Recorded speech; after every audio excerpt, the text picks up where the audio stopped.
Dalam upaya mewujudkan Lok Semawe sebagai kota adipura, PJ Wali Kota Lok Semawe Ahanan menginisiasi 3 kegiatan strategis lingkungan yang melibatkan Dinas Lingkungan Hidup dan Kehutanan Aceh serta TNI Polri menunjukkan komitmen bersama dalam upaya pelestarian lingkungan. Kegiatan penanaman 3.000 mangrove di Waduk Pusong, Banda Sakti, ini menjadi simbol penghijauan dan melindungi lingkungan pesisir di sekitar waduk. Kolaborasi antara pemerintah kota, Dinas Lingkungan Hidup dan Kehutanan Aceh, dan TNI Polri diharapkan dapat memberikan dampak positif yang besar terhadap kelestarian lingkungan.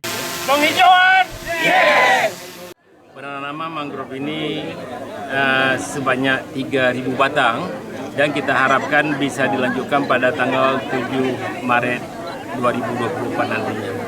Kemudian kita berharap juga di sini secara bersama-sama dukungan daripada jajaran TNI Polri, masyarakat dan juga dari perusahaan, BUMD, BUMN serta pemerhati lingkungan, kita ingin mengajak sama-sama untuk bisa menata kembali kondisi waduk kita yang saat ini butuh perhatian kita bersama.